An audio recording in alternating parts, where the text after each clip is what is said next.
Jumpa lagi sobat, melanjutkan kisah Jejak di Balik Kabut karya S.H. Mintarja. Kali ini dalam episode yang ke-25. Selamat menikmati. Salam sejahtera untuk Anda sekeluarga. Salam budaya.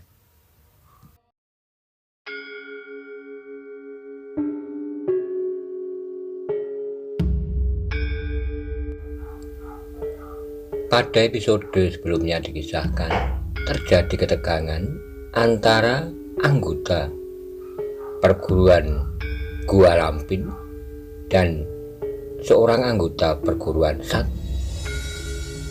dan berakhir dengan perkelahian yang seru dan disaksikan oleh orang-orang yang berada di pasar itu.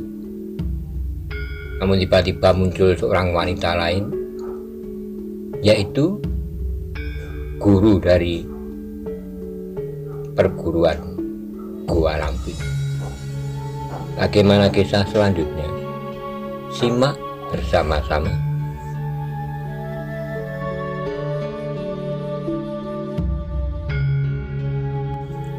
"Aku sudah melihat apa yang terjadi," berkata perempuan berpakaian coklat itu.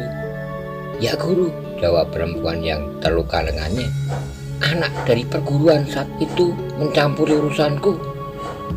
Perempuan berpakaian coklat itu memandang laki-laki yang disebutnya dari perguruan Sat dengan tajamnya. Sekali lagi ia berkata, "Kau sengaja membuat persoalan dengan kami, perguruan Gua Lampin." "Bukan maksudku," jawab laki-laki itu. "Jadi kenapa kau campuri urusan muridku?" "Ialah yang mula-mula mencampuri urusan orang dengan sikap yang tidak adil. Apapun yang dilakukan biarlah dilakukan." Tetapi perempuan itu telah merendahkan harga diri. Justru seorang perempuan seperti dirinya. "Sudah aku katakan, apapun yang dilakukan jangan mencampurinya. Aku tidak senang melihat kelakuanmu seperti itu. Ingat." Tetapi selama orang-orang dari perguruan Gua Lampin masih tetap mencampuri persoalan orang lain dengan sikap yang tidak adil, maka kami tidak akan tinggal diam. "Sejak kapan gurumu mengajarimu berlaku seperti itu? Kau tentu bukan orang baru di perguruan Sat. Menilai kemampuanmu. Justru karena itu kau tentu tahu apa saja yang dilakukan oleh gurumu, iblis yang licik dan curang. Aku menduga bahwa kau adalah guru dari perguruan Gua Lampin, sesuai dengan sikap perempuan yang terluka itu. Tetapi itu bukan berarti bahwa kau dapat menghina guruku. Lalu apa yang akan kau lakukan? Apa? Kau tidak perlu membunuh diri di sini untuk sekedar membela nama baik gurumu. Aku sudah mengenal gurumu dengan baik. Kau pun tentu juga sudah mengenalnya. Apalagi..." Laki-laki yang masih terhitung muda dari perguruan Sat itu termangu-mangu. Namun tiba-tiba orang dari Gua Lampin itu berkata, "Aku ulangi tawaran muridku. Kami mengundangmu untuk datang ke Gua Lampin. Kau pantas tinggal bersama kami." "Cukup," wajah laki-laki dari perguruan Sat itu menjadi merah. Tetapi perempuan yang berpakaian coklat itu tersenyum, katanya, "Jangan marah, hanya sebuah tawaran. Aku masih mempunyai harga diri. Sebagai seorang laki-laki, aku bukan sebangsa laki-laki yang kau kumpulkan di perguruan." Tetapi perempuan yang berpakaian coklat itu tersenyum. Orang-orang yang berkerumun dari jarak yang agak jauh menjadi berdebar-debar. Perempuan itu memang cantik, apalagi ketika ia tersenyum sambil melangkah mendekati laki-laki dari perguruan Sat itu. Orang-orang yang menyaksikan sikap perempuan itu menjadi tegang. Paksi pun mengerutkan dahinya. Laki-laki dari perguruan Sat itu masih menggenggam senjatanya. Tapi perempuan cantik itu masih saja tersenyum sambil melangkah lebih dekat lagi. Laki-laki itu tiba-tiba saja telah mengancungkan pedangnya. Dengan lantang ia berkata, "Jangan mendekat, aku dapat membunuhmu." Tetapi perempuan itu menjawab dengan tenang, "Kau tidak akan melakukannya, anak manis. Ketika perempuan cantik dengan pakaian coklat itu menjadi semakin dekat dengan senyumnya yang masih saja mengembang, tiba-tiba saja ujung pedang laki-laki itu menunduk. Semakin dekat perempuan itu kepadanya, maka pedang itu pun menjadi semakin merunduk pula. "Nah," berkata perempuan berpakaian coklat itu, "bukankah lebih baik begitu? Kau memang bukan seorang laki-laki yang jahat. Kau adalah laki-laki yang lembut, yang pantas untuk tinggal bersama kami." Laki-laki itu menunduk. "Jangan malu pandang wajahku," berkata perempuan cantik itu. Laki-laki itu memang mengangkat wajahnya memandang wajah perempuan cantik itu. Sementara perempuan cantik itu juga memandang mata laki-laki itu seakan-akan tembus sampai ke pusat jantungnya. Paksi menjadi berdebar-debar. Laki-laki dari perguruan Sat itu adalah laki-laki yang tegar. Namun tiba-tiba saja kepalanya merunduk. Pedangnya terkulai di tangannya yang lemah. Laki-laki itu seakan-akan menjadi tidak berdaya sama sekali. Perempuan cantik berpakaian coklat itu tertawa. Ia benar-benar telah menguasai laki-laki yang masih terhitung muda itu. "Sarungkan senjatamu, kau tidak akan pernah mempergunakannya lagi." Laki-laki itu seakan-akan telah kehilangan penalarannya. Disarungkannya senjatanya tanpa disadarinya. Paksilah yang benar-benar menjadi tegang. Ia tidak dapat membiarkan laki-laki itu begitu saja jatuh ke tangan perempuan berpakaian coklat itu. Paksi pun tahu bahwa perempuan itu adalah perempuan yang cantik. Tetapi Paksi pun menyadari bahwa kecantikan itu hanya nampak pada wujud lahiriahnya saja. Sikapnya terhadap laki-laki dari perguruan Sat itu telah menunjukkan wataknya yang sebenarnya. Apalagi sikap itu dilakukannya di hadapan banyak orang tanpa malu. Namun Paksi masih harus memperhitungkan banyak hal tentang perempuan itu. Paksi mulai membayangkan apa jadinya. Namun Paksi masih harus memperhitungkan banyak hal tentang perempuan itu. Paksi mulai membayangkan apa jadinya jika dirinya yang kemudian berdiri dengan kepala tunduk tanpa dapat memberikan perlawanan sama sekali. Tentu ada kekuatan yang tidak terlawan oleh laki-laki itu, berkata Paksi dalam hatinya. Namun dalam pada itu ketika laki-laki dari perguruan Sat itu benar-benar telah kehilangan kesadarannya, sehingga seakan-akan telah menjadi seekor lembu yang dicocok hidungnya, tiba-tiba saja terasa angin berembus perlahan-lahan, tidak terlalu kencang. Namun angin yang tidak terlalu kencang itu pun kemudian telah berputar seperti sebuah angin pusaran kecil. Hanya debu-debu kecil yang terangkat oleh angin pusaran yang lemah itu. Namun angin pusaran yang lemah itu telah bergerak dengan cepat. Tiba-tiba saja angin pusaran itu seakan-akan telah membelit laki-laki dari perguruan Sat yang telah kehilangan kesadarannya itu. Perempuan cantik dari Gua Lampir itu terkejut. Tiba-tiba ia menengadahkan wajahnya beberapa langkah. Ia bergerak surut menjauhi laki-laki dari perguruan Sat itu.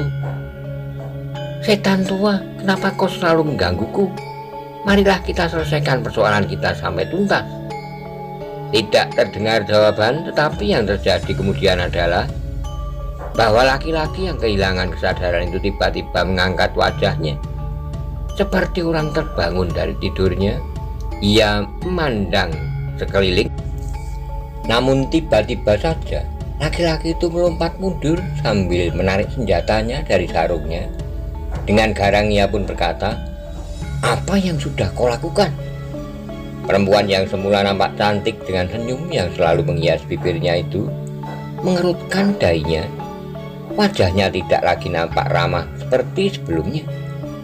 "Baik," tiba-tiba perempuan itu melangkah mundur. "Aku bebaskan muridmu yang satu ini sekarang. Tapi jika sekali lagi ia mencampuri urusan muridku tentang apa saja, maka ia akan hanyut ke dalam dunia mimpinya yang indah. Sayang, kau sudah terlalu tua untuk itu. Cukup." Laki-laki yang memegang senjata itulah yang membentak. Tetapi perempuan itu tertawa berkepanjangan sambil berkata, Jangan menyala begitu garang, serigala kecil. Kau dapat melakukannya jika gurumu ada di dekatmu.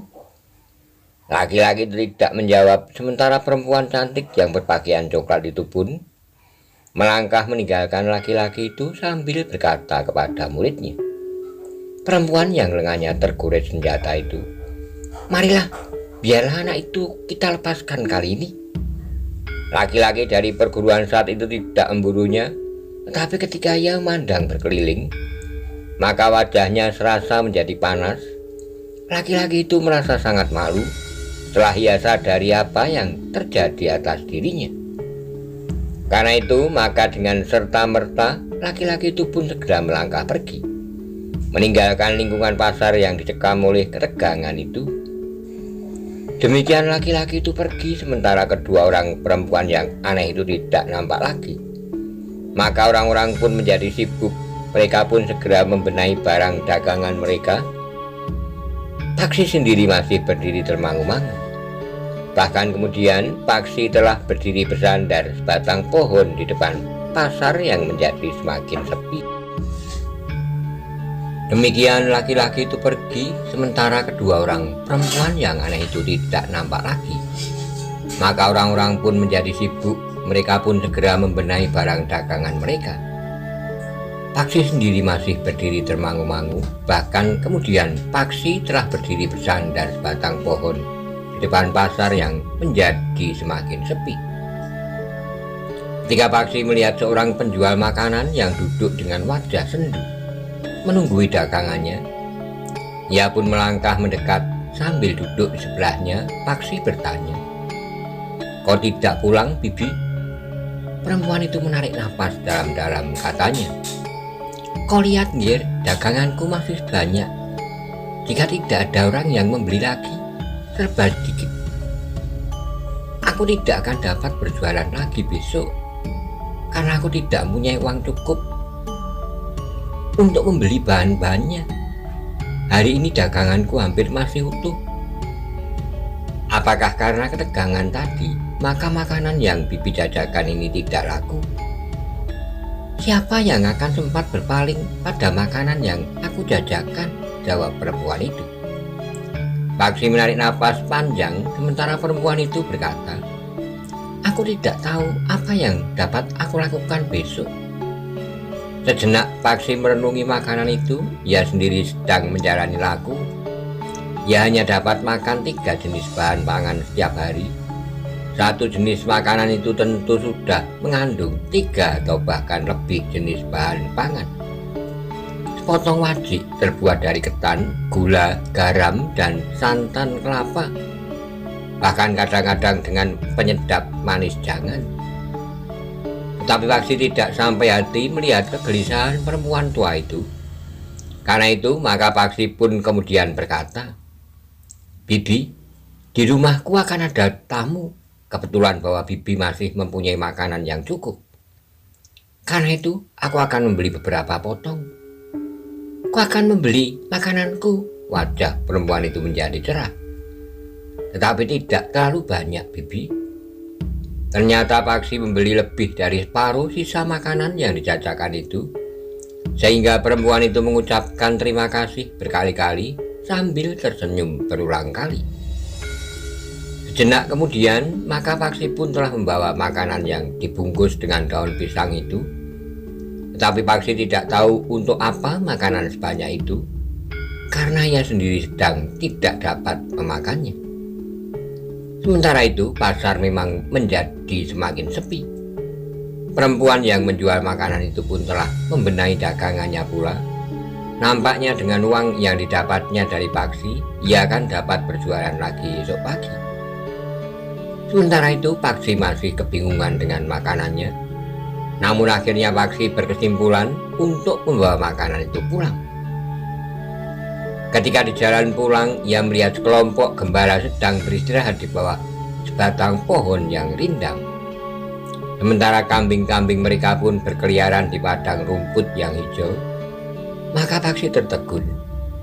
Beberapa orang anak diantaranya sudah dikenalnya karena Paksi pernah berbincang-bincang dengan mereka. Karena itu maka Paksi pun telah mendatanginya sambil duduk bersama mereka. Paksi berkata, "Hei, aku bawa makanan buat kalian." "Makanan apa, Kang?" bertanya seorang anak yang kunjung di ubun-ubunnya memanjang sampai ke dahi. Paksi membuka bungkusan makanannya, diantaranya beberapa potong wajik, jadah, beberapa bungkus hawuk-hawuk. Anak-anak gembala itu nampak ragu-ragu, sementara Paksi berkata, "Jangan malu, aku sengaja membelinya untuk orang yang sedang berkumpul seperti ini. Hari ini hari ulang tahun kelahiranku, Tumbuk." Tetapi dengan tidak terduga, seorang dari anak-anak itu bertanya, "Tumbuk berapa? 2 atau 3? Kalau 2 Kakang nampaknya terlalu tua. Kalau tumbuk 3, Kakang nampaknya terlalu muda. Ayahku baru saja memperingati ulang tahunnya pada tumbuk 3. Paksi tersenyum katanya, "Umurku sudah 24, sama dengan umur ayahmu. Tapi ayah sudah nampak tua." "Sekarang berapa umurmu?" bertanya Paksi. 7 tahun, jawab anak itu. "Hitung berapa tahun umur ayahmu ketika ibumu melahirkan. Jika sekarang umurmu baru 24. Anak itu termangu-mangu. Ia tidak dapat menjawab pertanyaan Paksi. Namun Paksi pun bertanya pula, "Siapa yang mengatakan bahwa ayahmu baru saja ulang tahun pada tumbuk 3? Tentu keliru. Mungkin tumbuk 4. Anak itu masih saja termangu-mangu, tapi Paksi pun kemudian berkata, "Nah, lupakan saja umur ayahmu dan umurku. Sekarang marilah kita makan bersama-sama." Anak-anak itu tidak menunggu lebih lama lagi. Mereka segera memungut makanan sesuai dengan selera masing-masing. "Ini masih ada," berkata Paksi. Anak-anak itu hanya saling berpandangan, masih seonggok makanan yang tersisa. Tetapi anak-anak itu nampaknya enggan untuk mengambil lagi. Paksi tersenyum, namun dia pun segera bangkit sambil berkata, "Aku akan pulang, terserah kepada kalian. Apakah kalian akan menghabiskan makanan itu atau tidak?" Tidak ada yang menyaut. Karena itu maka Paksi pun kemudian berkata, "Sudahlah, aku minta diri." Diusapnya kepala beberapa orang anak yang sedang menggembalakan kambing itu. Kemudian Paksi itu pun segera melangkah pergi. Ketika Paksi sudah melompati parit dan berdiri di jalan, maka ia pun berpaling. Dilihatnya anak-anak itu sedang sibuk berebut makanan yang ditinggalkan oleh Paksi. Paksi tersenyum. Seorang anak yang melihat Paksi berpaling menggamit kawan-kawannya, tetapi ketika mereka melihat Paksi mengangkat tangannya, maka mereka pun bersorak sambil melambaikan tangan mereka yang masih menggenggam sepotong makanan. Paksi menjadi gembira melihat anak-anak itu menjadi gembira. Sekilas memang terbayang kembali masa kanak-kanaknya. Ia juga sering berada di dalam satu lingkungan permainan dengan kawan-kawannya.